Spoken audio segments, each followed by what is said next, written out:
Olá, pessoal, tudo bom com vocês? Eu sou o professor Luciano Júnior, professor de História, e nós vamos para mais uma aula do Educa Recife para as turmas do sexto ano, aqui já no ritmozinho do café da sexta-feira. Aqui vou colocar o cafezinho aqui, rapidinho, e a gente vai para a nossa aula. Hoje nós contamos com a ajuda dela, nossa companheira aqui, ó. Késia, tchauzinho aí, faz teu nome. Bate aqui, Késia, bate aqui. Isso, acertou. Acertou! E hoje nós vamos para mais uma aula de história aí no ritmo do sextou. Mas calma, não é porque sextou que tu agora sextarás, só daqui a pouco. Primeiro tem a nossa aula de história para as turmas do sexto ano, pela Educa Recife. E hoje nós vamos falar de um tema bem interessante, o Egito Antigo. A gente vai começar a falar dessa civilização. E aí, ó, eu vou começar a aula com a deixa para apresentar o nosso colega que está aqui conosco, nos ajudando na aula de hoje. Como a gente vai falar do Egito, eu vou dizer o seguinte: eu falei faraó. Faraó, olha É eu aqui isso de aí. novo. Faraó, tô aqui sexto ano, nem me mexi, tô aqui com vocês, mais uma aula de história, essa música aí, um ícone, né? Qualquer Exatamente, canto do isso mundo que aí. você chegar isso aí, você vai achar uma pessoa do Brasil. Pode não ser a melhor pessoa, mas ela vai saber cantar essa Vai música. repetir, Beleza? exatamente, né? Vamos embora, Luciano, mais Como a uma vez, um música prazer estar diz, aqui. como a música diz, mara, mara, mara, maravilha, Egito, Egito, Egito, e... exatamente. Então a gente vai começar a nossa aula, certo, aqui de história. Vamos começar observando aqui algumas imagens. Aí eu já falei para vocês que a gente vai falar sobre o Egito. Aí eu queria que você prestasse atenção nessa imagem, ó. Tem uma planta aqui, ó, a plantinha. E eu queria que você analisasse a imagem e se você já conhece ou já viu, né, essa planta, né, em algum local, seja pela televisão, seja por uma outra imagem, certo? Mas essa plantinha aqui, ó, certo? Não é um capim qualquer. Essa plantinha aqui é a planta do papiro, certo? Papiro que foi utilizado pelos egípcios antigos para a fabricação do papel, papel de papiro. Então aqui, ó, a gente já tem uma folha de papiro com os hieróglifos antigos, né, egípcios, e nesse sentido, né, a gente vai explicar para vocês, né, como é que eles fabricavam o papiro, certo? No decorrer desta aula ou na continuação desta aula na próxima semana. Mas aí, ó, a gente tem aqui a folhinha do papiro. E essa imagem aqui, e aí? Eita, imagem bonita aí, né? Ó, rio massa aí, ó. Ó, um montezinho aqui, um morrozinho aqui, ó. As margens do Rio Nilo. Rio Nilo que vai ser muito importante, né, para os egípcios antigos. Então a gente observa aí, são imagens do Rio Nilo, lógico, na atualidade, né? Na época eles não tinham essas embarcações como a gente está vendo aqui, certo? Até faziam algumas canoazinhas para andar ali pelo rio, mas não era nada elaborado como esta daqui. E por fim aqui, ó, essa daqui todo mundo já viu, certo? Aí, ó, a imagem das pirâmides, lá atrás no fundo, as pirâmides de Gizé, certo? Ou Gizé, como queiram chamar, e fazendo a guarda das pirâmides, a gente tem a figura aqui da esfinge. A esfinge que era um ser mitológico, né? Com o corpo de leão e a face, né, de um ser humano. E a esfinge tem uma história interessante que eu não vou contar agora, né? No decorrer da aula também a gente pode retomar isso daí. Mas veja, então aqui, ó, outra imagem, na verdade duas imagens, ó. A gente tem uma estatuazinha aqui à esquerda e aqui à direita a gente tem um sarcófago, certo? Essa imagem é o sarcófago, que era um tipo uma urna funerária aí, um caixão, né? Funerário aí, onde se colocava o corpo mumificado dos faraós que morriam, certo? Faraó era o equivalente a um rei, né? Lá no Egito Antigo, mas a gente vai falar também do faraó, certo? Certo? Como a gente diz na música, né? Eu falei faraó, né? Então todo mundo já ouviu essa letra aí dessa música, né? Quem canta essa música de uma forma muito legal é a Margareth Menezes, né? Então a cantora que assim divulga bastante aí o ritmo do axé, certo? É um ritmo bom para dançar, né, professor? E a versão do Olodum O do Olodum massa, porque conta a melhor. história todinha, pô. Não é só Exatamente esse refrão é isso. famoso, mas tem uma Exatamente. história aí. Então, nesse sentido, vamos hoje entender o que é que a gente vai estudar. Já deu para entender que a gente vai falar sobre o Egito, né? Mas aí, ó, o que é que a gente tem por objetivo hoje? Nós vamos começar hoje a reconhecer o Egito Antigo, tratando de sua história e abordando sobre a sua sociedade. Não se preocupem se a gente não concluir, porque é um tema interessante, então a gente deve ter mais de uma aula para isso. Então, mas vamos começar aqui hoje falando, né, que o Egito Antigo, certo? Ele se localiza aí, ó, quando a gente vai estudar história, né, história aí no 6º ano, a gente coloca o Egito Antigo, assim como outras civilizações, como a Mesopotâmia, os persas, hebreus e fenícios, que nós vamos estudar também dentro do conjunto daquelas chamadas sociedades orientais, né? Ou dentro do que a gente chama, né, de estudo da antiguidade oriental. Então, vamos lembrar que a partir da Revolução Neolítica, ou seja, a partir do momento em que os seres humanos eles desenvolveram a agricultura, eles abandonam a condição de bandos, né, de caçadores e coletores, pescadores, né, e eles vão se fixar em um pedaço ali de terra e começam a desenvolver as tribos, né, que juntas vão dar origem às cidades, que juntas vão dar origem aos estados, né, os estados antigos. Então, nesse sentido, o processo, né, da Revolução Neolítica, ou seja, a Revolução Agrícola, levou a um processo de sedentarização, eles deixaram de ser nômades. Nômade era um camarada que procurava, né, alimentação de local em local, então como ele não sabia produzir ainda, então ele procurava os seus alimentos, né, de local em local, então ele não tinha uma moradia ali fixa, porque ele tinha que se deslocar para os locais onde existia alimentação. Então veja, nesse sentido ele vai abandonar essa condição de nômade e se torna o seu contrário, que é o sedentário, né?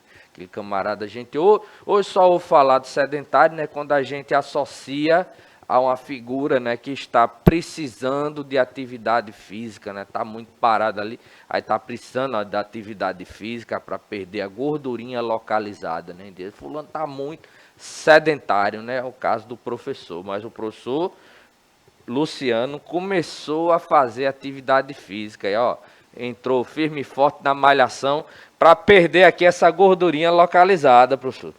E Vamos embora, tá importante, aí, tá né? trabalhando, tá trabalhando. Então, veja, as sociedades, né, elas floresceram, ou seja, surgiram nos vales de importantes rios, lagos, né, lagoas, né, bem importantes, como no caso do Rio Nilo, né, que a gente viu a imagem, o Rio Tigre, né, e Eufrates na região, veja, o Rio Nilo na região do Egito, né, o Rio Tigre e Eufrates na região do atual Iraque, que é a região da antiga Mesopotâmia, né, o Rio Jordão na região da Palestina, né, onde nós temos hoje o Estado de Israel, o Rio Indo na região da Índia e o Rio Amarelo na China. Então a gente estudou a China antiga aqui, a gente viu, né, que ela floresceu ali às margens do Rio Amarelo. Então, outra característica desses locais, né, o clima semiárido e desértico da região, explicava aí, ó, a localização dessas tribos, né, e depois cidades, e aí depois estados, próximo a esses vales desses rios, né, porque o pessoal precisava de água, né. água não somente para a prática da agricultura, mas água também para consumo, né? Então, imagine você mora numa região de deserto, né, onde você tem temperaturas escaldantes, né, ao longo do dia, e à noite a temperatura também cai bruscamente, não é isso, professor? A famosa amplitude Térmica, térmica, né? isso, Porque exato. quando você tem um solo que ele, digamos assim, eu vou colocar aspas, né? Ele é pobre, ele tem pouca vegetação, ele vai ter uma fina camada de matéria orgânica, o que é que vai acontecer? Ele não vai guardar muita temperatura, né? Que é o caso que acontece aqui, né? Em Recife, por exemplo, que a gente tem o sol e aí de noite a gente sente liberando calor. Então vai acontecer essa troca de temperatura. Nos lugares secos, como o próprio sertão aqui nordestino, né? A região do semiárido, que Gilson estava falando agora na aula dele, né? A gente vai ter uma inversão térmica, que é o quê? A temperatura, por essa troca, né, de calor entre o ambiente e o solo, vai cair bruscamente. Então, a diferença entre a máxima e a mínima, né, pode ser num dia, no mês, no ano, a gente chama de amplitude térmica. Exatamente. Então, nesse sentido, né, nessas regiões desérticas, o pessoal necessitava dessas grandes fontes de água. E eles vão buscar essas fontes exatamente nesse vale, né, nos vales, né, dos rios, né. Eles necessitavam da água, né, para consumo, para refrescar, para atividade agrícola. Então, veja, por terem se desenvolvido nas margens desses grandes rios, essas primeiras sociedades, elas recebem um nome de civilizações ou sociedades, né, hidráulicas, né? Elas dependiam, né, dessa água aí dos rios, né? Então, essas primeiras, né, civilizações urbanas, né, foram desenvolvidas, né, na região. Eita, deu um branco agora. Desligou aqui, quase que dava um reset. Então, na região da Crescente Fértil, né, ou do Vale da Crescente Fértil, né, corresponde à região do Oriente Médio, né, veja, o norte da África e parte do Sudeste Asiático, né. Então é ali onde a gente vai ter o desenvolvimento dessas primeiras civilizações, né? Então veja, são as áreas irrigadas, né, pelos rios Tigre e Eufrates, Mesopotâmia, Rio Nilo no Egito, o Jordão entre ali na Palestina, né, onde a gente vai ter o desenvolvimento da civilização hebraica, e entre o Rio Indo, né, que pega ali parte da Índia e da Pérsia, né? Então aí, ó, tem um mapa aí que eu coloquei para vocês da Crescente Fértil. Então observam, é uma região, em alguns mapas, né, o pessoal costuma representar como uma meia-lua aqui, ó. Então pega aqui desde a região da Mesopotâmia, né, pegando aqui, ó, passando por parte da região da Pérsia, certo? Chegando, ó, ali, ó, no caminho pela Palestina até chegar ao Egito, né? Então a gente tem aí o desenvolvimento dessa região. Então veja, o vale, os vales férteis, às margens desses rios, né, junto com o domínio de técnicas de irrigação, favoreceram aí o desenvolvimento da agricultura e, por tabela, a produção de excedentes, né? Então, vamos lembrar o seguinte: durante o período pré-histórico, enquanto não havia ainda o desenvolvimento da agricultura, os homens e mulheres eram dependentes da natureza, então eles não podiam produzir para estoque. Então imagine, por exemplo, né, você produzir uma grande quantidade de grãos para que quando viesse, por exemplo, um período de seca, você ter aqueles grãos, né, guardados, né? Então eles não podiam fazer isso porque ainda não tinham desenvolvido a agricultura, mas com o desenvolvimento das técnicas de agricultura, né, técnicas de irrigação principalmente, eles construíam canais de irrigação que levavam a água dos rios para outras terras e eles podiam ampliar ali a quantidade, né, dos locais de pastagens, né, ou de plantações, né? Então, nesse sentido, eles começam a produzir para poder guardar, né, para as situações de adversidade. Então, Nesse contexto onde a gente tem as tribos, né, dando origem às primeiras cidades, né, e as primeiras civilizações, vai surgir aí também uma instituição bem importante, que é o Estado, certo? Então, o Estado no sentido de governo, certo? Não Estado no sentido de localização, como hoje a gente tem aqui no Brasil, né? No caso, nosso estado de Pernambuco, né? No Nordeste, estado da Paraíba, estado de Alagoas, né? Maranhão, Piauí. Então, não o estado nesse sentido de localização, mas o estado no sentido de governo. É um governo central que vai controlar ali, né? As, as coisas, né, que vão acontecer no seio ali daquela sociedade, ok? Então, o Estado ele vai surgir exatamente das necessidades econômicas, né, das classes sociais que vão surgir. Em questão aqui, no caso, principalmente das classes dominantes, né? Então, as classes dominantes, na necessidade de impor aí a sua vontade, né, sobre a população, elas vão desenvolver formas, né, de organização, certo? E de controle da população. Então, o Estado vai surgir dentro dessa perspectiva. Então, outra questão, os vales férteis às margens desses rios e o domínio de técnicas de irrigação.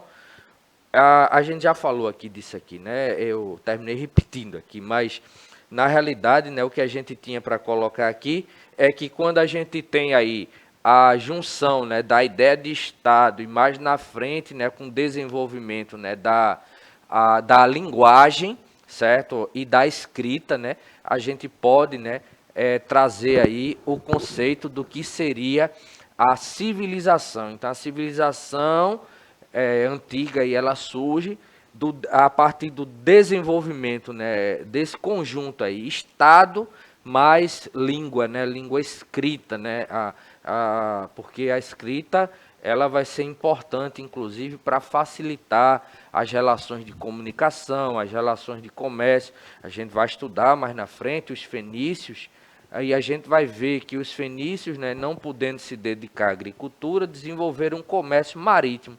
Para facilitar a comunicação deles, né, com outros povos, eles criam o alfabeto, né, mas isso são cenas dos próximos episódios, né, é spoiler. Então, a gente tem aqui outra questão, ó.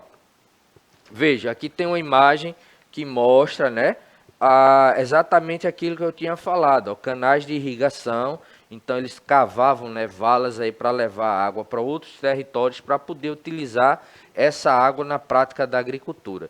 Vejam, a relação de trabalho nesse período, né, dessas primeiras civilizações, ela é marcada pelo que a gente chama, né, do contexto aí de servidão coletiva. Como é que se dava aí esse negócio? Né? Por meio do que vai chamar de corvéia real oriental ou trabalho compulsório, que é mais ou menos o seguinte: você tinha um determinado povo, então você tem o Estado já centralizado ali, o Estado precisava, por exemplo, construir um canal de irrigação. Então ia recrutar parte da população que iria deixar suas atividades e iria ser direcionada ali para a construção desse canal de irrigação. Terminando aquilo ali, eles voltavam para as suas atividades cotidianas. Até mais na frente, né, quando vão começar a entrar, vai ser desenvolvida a escravidão e vai começar a entrar a primeira quantidade aí de escravos, né, nesses estados antigos, né, e eles vão passar a utilizar também a mão de obra escrava. Então, veja, os trabalhadores livres, eles utilizavam as terras. Vejam que eu falei da ideia do Estado. Então, o Estado ele surge ali naquele contexto de dominação, ou de ideia de dominação das elites. Então, veja, no caso das terras aqui, quando surge o Estado, a gente vai ver isso principalmente no Egito, Mesopotâmia, né? O Estado ele centraliza tudo ali e traz a ideia de que todas as terras pertencem ao Estado. E o povo que trabalha ali nas terras para tirar o seu sustento, por estar recebendo uma porção de terra ali do Estado para tirar o seu sustento, teria a obrigação de devolver, digamos assim, essa, entre aspas, né, bondade, né, na forma de serviços, né, que é exatamente isso que a gente colocou, né, o sistema de servidão coletiva ou trabalho compulsório. Aqui, ó, o trabalho obrigatório em obras públicas, né? Com exceção dos fenícios, né? Os demais povos eles apresentaram importantes semelhanças ao seu modo de produção. Modo de produção, religião, sociedade, né, cultura. Então, por falar nisso, esse sistema, né, que a gente colocou aí, né, de servidão coletiva, né, o trabalho compulsório, as terras do Estado e o povo devolvendo ao Estado, né, pela digamos, a doação da terra, né, a prestação de serviços, né, por meio de um trabalho compulsório, a gente vai chamar de modo de produção asiático, né, ou sistema de servidão coletiva, como a gente colocou, ok? Aí vejam, no caso do Egito, né, vamos começar a falar sobre o Egito, né? Egito, né, é uma civilização bastante antiga, é uma civilização muito interessante, né, com características bem assim interessantes, né? E onde é que está localizado o Egito Antigo? Inclusive hoje em dia, né, a gente ainda tem o Egito, né? O Egito, né, que muitas pessoas lembram apenas, né, pela questão das pirâmides, né, da esfinge, mas hoje outras pessoas lembram do Egito por conta do jogador de futebol, né? O Mohamed Salah, né, jogador do Liverpool lá na Inglaterra. Ainda, exatamente, um jogador muito bom, né? Mas vejam, o Egito, né, a sociedade do Egito antigo, ela vai se desenvolver às margens do rio Nilo, certo? O rio Nilo, que é um rio, né, com uma grande extensão, e assim, é um rio que ele vai nascer mais ou menos ali, ó, na região do deserto da Núbia, tem umas cataratas, né, na região da Núbia, e a partir dali ele nasce e se estende, né, por todo esse território aqui, desembocando aqui na região do mar Mediterrâneo, é isso? Então, só uma complementação aí, porque o Rio Nilo, ele vem, na verdade, ele tem duas nascentes mais atrás, né, que aí tem a região que é o Rift Valley, né, o Vale da Falha, né, que é justamente esse lado aí, que é o chamado chifre da África. Depois, Luciano pode trazer um mapa até mais amplo depois para ver essa questão. Né? E aí vão ter dois rios que vão se juntar para fazer esse curso aí do rio, que é o Nilo Azul e o Nilo Branco. E aí eles vão se juntar nessa catarata que o Luciano falou isso. E vão criar esse caminho que está aí, que é o que chega dentro do Egito. Mas o rio Nilo, ele não está só no Egito, né? Porque a gente está falando de uma bacia hidrográfica. Exatamente. Vai estar ali também na Etiópia, né? Vai estar ali no Sudão, né? Inclusive, por ser uma região muito seca, hoje em dia existe bastante conflito, né, pelo controle do rio Nilo. Do território, Beleza? exatamente, né?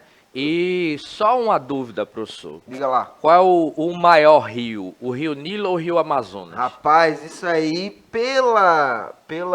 por diferentes formas de se medir, o Amazonas, ele é maior ainda. Ainda, né? Inclusive mas vazão de água também, exatamente. né? Que a vazão de água é a quantidade, né, de água que o rio ele vai drenar ali por segundo, né? Então, se não me engano, aí o professor pode corrigir se eu estiver equivocado, é uma quantidade de mais ou menos 1 milhão de metros cúbicos de água por segundo, né? Por aí. É mais ou menos isso, né? Então é muita água, né, que o rio Amazonas ele drena. Então vejam, as planícies às margens do rio Nilo, ou seja, o Vale do Nilo, elas correspondem a uma estreita faixa de terras férteis que comportaram a antiga civilização egípcia. Então aqui, ó, o Vale do Rio Nilo, no mapa seria essa região aqui, ó, que abarca aqui, ó, desde uma parte do que a gente vai chamar de Baixo Egito até toda a extensão aqui do Alto Egito. A gente vai entender isso, né, daqui a pouco. Só fazendo, já que eu fui aqui pesquisar, né, a gente tem a internet para isso também, né, Também. minha gente? Então, veja, só fazendo um comparativo, né, a vazão do Rio Nilo é de 2.830 metros cúbicos por segundo. A do Amazonas é de 209 mil metros cúbicos por segundo. Então, veja, metros cúbicos, né? Se fosse metros quadrados, então... Mas 2.800 é o Amazonas e 209 mil é o Amazonas. Então, Muito maior, né? Muito Então, maior. veja, 1 metro cúbico tem mais ou menos a quantidade de 1.000 litros de água, né? Então, aí daí você tira, né, a vazão. É água pra caramba, né? Então, nesse sentido, o que é que vai acontecer? Nessa região aqui acontecia o seguinte, né? Devido a vários fatores, né? A própria questão da de composição do rio mesmo, o que é que acontecia? Existia um período no ano onde esse rio ele enchia e transbordava, né? Então a água ela transbordava o seu curso, né, irrigando as terras próximas, certo? Alagando na realidade as terras próximas e depois de um tempo essas águas elas voltavam para o seu nível normal. Quando elas faziam isso, aquela terra, né, que foi inundada, ela ficava ali propícia para a prática da agricultura, porque ela fertilizava, né?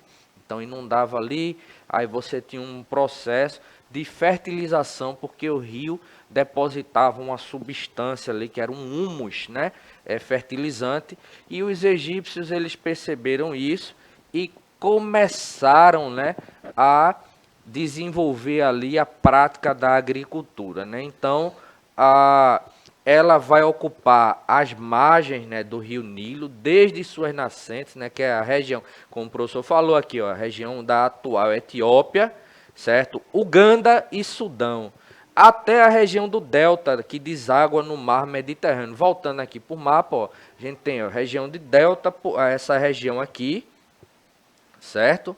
Por quê? Porque ele desemboca aí no formato de vários braços, né? E isso aqui forma uma figura semelhante à letra delta, né? Do grego, né? E daí a gente tem esse formato mais triangular, certo? De desembocadura ali do rio, né? Então, toda essa extensão aqui é a extensão onde vai florescer a civilização egípcia antiga, né? Aí vejam, com relação à questão da sua história, propriamente dita, a gente vai deixar para falar isso na próxima aula, porque o nosso tempo está esgotando. Mas vejam, a história do Egito ela vai ser dividida em períodos, né? Então a gente tem o período pré-dinástico, né? Ou seja, antes do desenvolvimento, né, do surgimento dos faraós, até o aparecimento do primeiro rei, né, considerado primeiro faraó, que é essa figura que vocês estão vendo na imagem aqui, que é o rei Menés, ok? E mais na frente a gente vai ter a divisão da história do Egito em 3 períodos, né? O Antigo Império, o Médio Império e o Novo Império. Mas sobre isso a gente vai falar na nossa próxima aula. Então hoje foi mais para vocês terem um gostinho a respeito da história do Egito. E na próxima aula, Kezinha, a gente fala sobre o Egito Antigo. Agradecer a Kezinha, né, nossa intérprete. Valeu, professor Armando. É isso aí. Beleza, minha gente. Até a próxima. Bom final de semana, aquele mesmo recadinho. Então, até mais. Tchau, tchau. Um prazer, Luciano, estar aqui. Valeu. E agora sim, agora sextou. Aí a gente se despede, né? Dizendo: eu falei faraó. Ê, faraó. É isso aí. Tchau, pessoal. Até a próxima aula.